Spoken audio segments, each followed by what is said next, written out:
For my EDFD 400 Prezi presentation, I am going to be talking about the main things that I learned about learning, development, and motivation. And I'm going to be talking about these in regards to three main topics, which are behaviorism, cognitive science, and constructivism. So first I'm going to give a brief overview of the main things that I took away from this. Then I'm going to go more in depth on each section. And lastly, I'm going to talk about how everything that I learned in this class will impact me as a future educator. So first, when it comes to behaviorism, learning is seen as a conditioning of reflexes, and development is completely separate from learning, and motivation is intrinsic with both rewards and punishments. For cognitive science, learning is seen as a computer metaphor of the mind, which I will get more in depth to later and give examples of. Development is seen as an exchange between nature versus nurture, and I also am going to go more into the differences between having a growth and a fixed mindset. And then motivation is seen as a set of ideas that we have about various situations. Some of these examples of these include what am I good or bad at, how hard am I willing to work, and the idea of personal goals. For constructivism, learning is when people construct their own understanding and knowledge through experiences. Development is mediated by full participants in a culture, so this is either culturally situated or expanding world. And the motivation here is the desire to be liked by others in a social practice. So first we are going to talk about behaviorism, which is basically a theory that human and animal behavior can be explained in terms of conditioning. How this relates to education and learning is that it's a single mechanism where conditioning is responsible for the producing of this learning. Also, it is thought of as a universal learning process. If you go ahead and take a look at the picture up above, it talks about in an educational setting how the stimulus and response is then affected by the reinforcement. So a stimulus is provided by the instructor, the response is given by the learner or the student, and then depending on that response, the reinforcement is provided by the instructor, and this reinforcement is either positive or negative, depending on the behavior. So behaviorism came to be because it was actually discovered that humans are biologically continuous with the animal kingdom.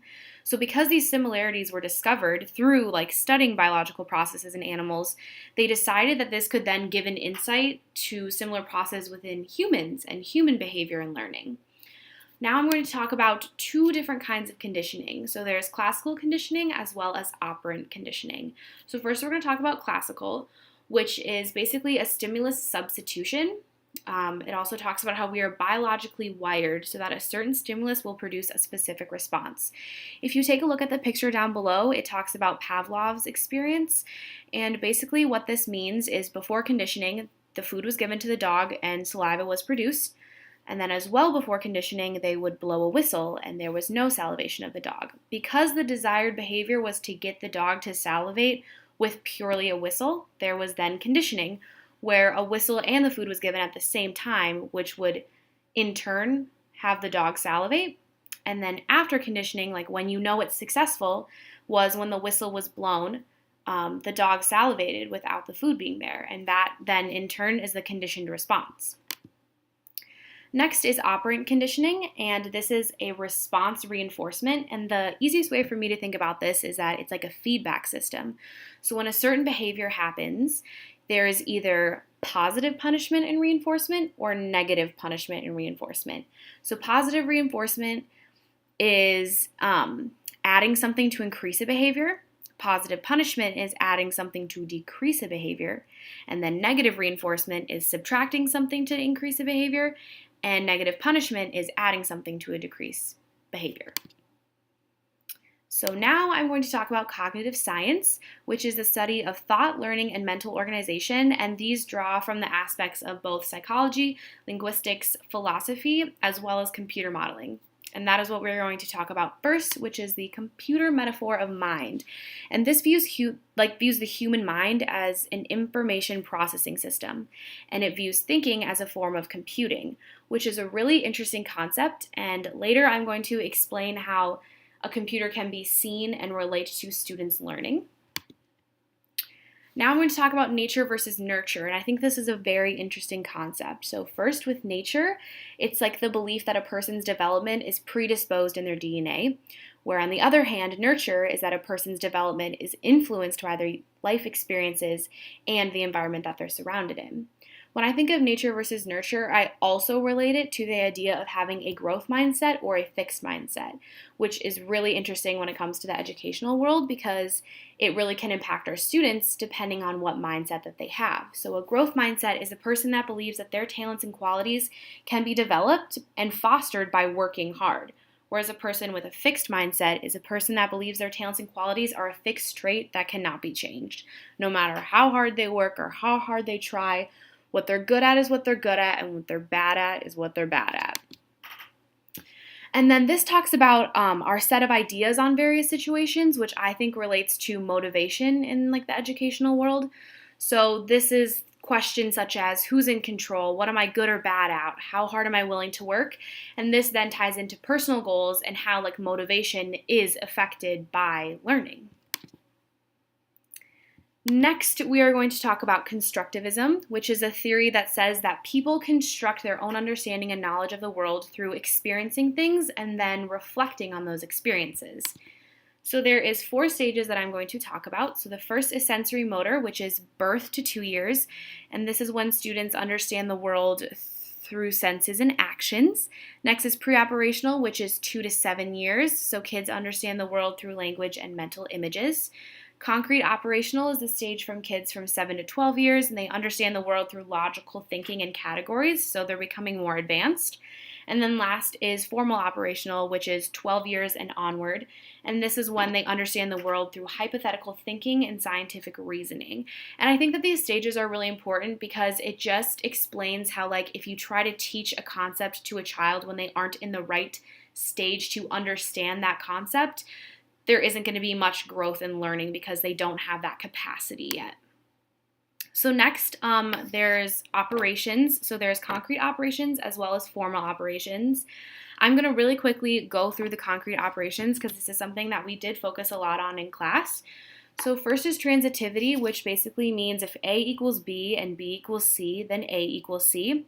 Next is seriation, which is the ability to order objects that have a common property. Classification is the ability to structure objects hierarchically. Reversibility is awareness that actions can be reversed. Conservation is the ability to determine that a quantity will remain the same. So, for example, like it will stay the same if you have water in a cup, rather water in a vase, that they can have the same amount of water. And last is decentering, which is the ability to consider multiple aspects of a situation. And then there's also formal operations, which deals with hypothesizing, hypothesis testing, as well as deduction. So next we're going to talk about the mechanisms of learning, and the main 2 things here that we're talking about is equilibrium, which is a cognitive balance and understanding, and then disequilibration, which occurs when we're confronted with unfamiliar ideas or like concepts that we have not learned yet. So I thought this picture did a really good job of explaining that all children cycle in and out of these stages. So if you look at the bottom, it goes through the different ages and how they are cognitively sound on something and then they're unfamiliar with an idea. And like this balance between knowing and not knowing is how like learning eventually like takes place. So next I'm going to talk about assimilation versus accommodation. So assimilation is fitting new information into existing structures, and accommodation is changing our structures to accommodate new information, and this is very relevant. And now I'm going to talk about what I think is the most important part, which is how all of this information about behaviorism, cognitive science, and constructivism is going to impact me as a future educator. So like my main takeaways from the class. So for behaviorism, it's that it's a good mechanism to use in the classrooms when it comes to rewarding desirable behavior and extinguishing poor behavior. So I think the main thing that I learned through behaviorism is how to manage that classroom behavior. And next is cognitive science. And I think this is really important to view the students' learning in regards to the computer metaphor of mind. I just have 4 quick examples of like how a student's learning can be related to a computer. So the first one is that capacity can be overloaded. The second one, if a computer can't do something that it's not programmed to do. So that's like giving a child a task that's too hard that they have not been like programmed to do. Next is a computer cannot carry out a task. The fault is more likely to have been yours as the educator rather than the computer's fault. So this just goes back to like if a student doesn't understand a concept, instead of blaming the student, you have to think about what you as a teacher are doing to help them understand the concept. And lastly, for a computer, you have to use language that it understands. So I think this just goes into like using the correct terminology when explaining a new idea to a student. Try to use terms that they're familiar with, things that they have gone through, experiences that they've had that can help relate to them to this learning.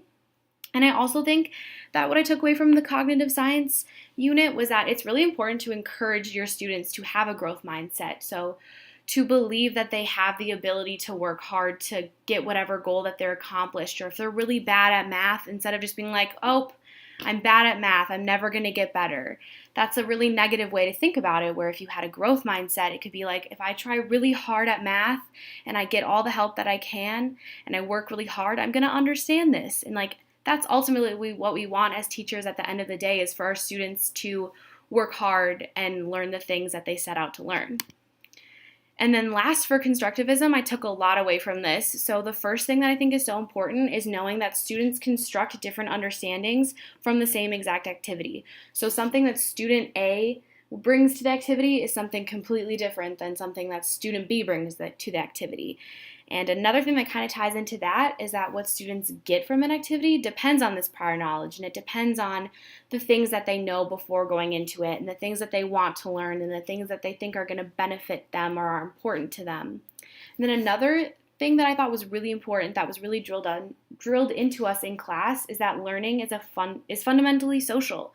So this means that like we as future educators should be encouraging our students to share their ideas and share their thoughts and like work on group projects, because at the end of the day, that's a great way to like grow and learn and think of new ideas and collaborate. So that is my final presentation.